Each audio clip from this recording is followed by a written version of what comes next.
About few years ago, I was sitting in my hostel room and preparing for the last exam of that semester. Having mugged all the formulae which I knew would never be used again in my life after passing that exam, I went to bed at around 3 in the morning. The droning, cramming voice of my roommate woke me up at 7. I got ready and arranged my pen, hall ticket and some peace of mind and went to the hall. After the paper, it being the last one, I decided to take a break. It was around 5 p.m. when I just wrote a note to my roommate saying, "I will be out for some time," and left without a penny in my pocket. I didn't know where I was headed. I walked out of my college main gate and stood at the bus stop. Thanks to my bus pass, I was allowed to board and sat on the last seat, enjoying the most precious commodity of life, time. After about an hour or so, the conductor came to me and asked, "Kahanutana hai?" My audio-visual senses came back to life and realized that the bus was empty, but I did not know where exactly I was. I got down and started walking towards a public park near the stop. I went in and sat on a bench staring at nothing. Friends, please do not start judging me as an eccentric. I was just trying to be with myself. There was an old man, must have been around 60. He looked at me, gazing at the grass, lack of anything better to do, and started off a conversation. What am I doing there when the usual crowd for a public park at 7 in the evening includes kids, old men, women and school teachers? I asked him, "Who are you?" And he said, "My dear child, now this is a profound question which generations of wise men and women before me have failed to answer correctly yet. Today, I am here to share what that man shared with me on the wooden bench in a public park. Who are you? A teacher, a student, a service professional? You are who you think you are. You are what you want to be." These were the sort of questions running in my head while this old man, with grey hair and wrinkled face, was smiling gently at the amazed expression on my face. "I am in the process of finding myself," he resumed. "I am searching for this answer to know what I want to be. And why is that so important?" My curiosity had been kindled. Finding yourself is important, to know what are you doing and why?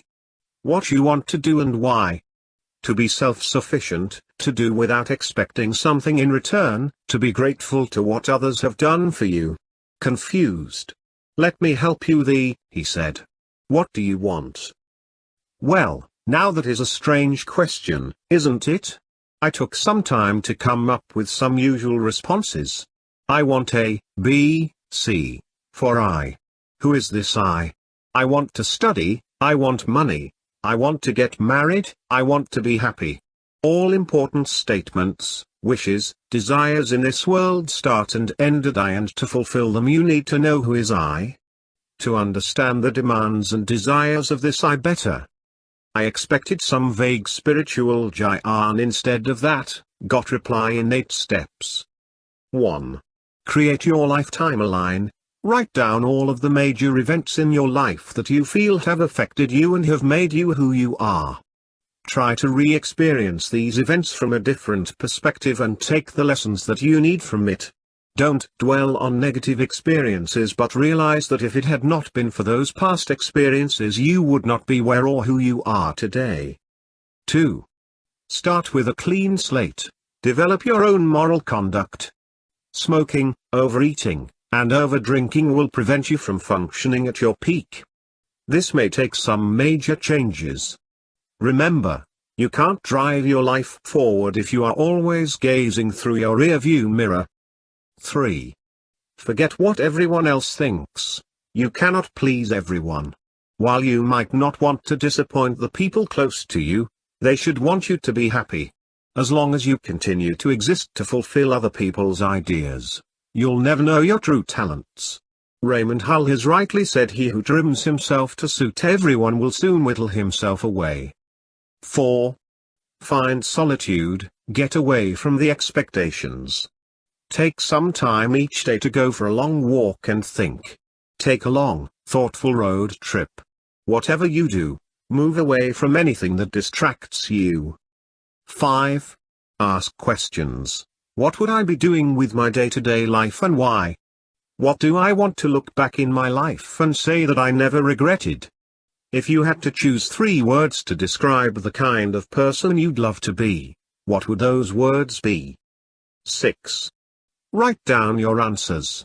If you have written down your answers, you can revisit your notes and take it a step further, instead of answering the same questions all over again.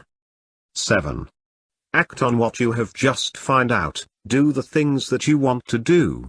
Pick up those watercolors. Write a short story. Plan a trip. Have dinner with a family member. Start cracking jokes. Whatever it is that you've decided you want to be or do, start being and doing it now. 8.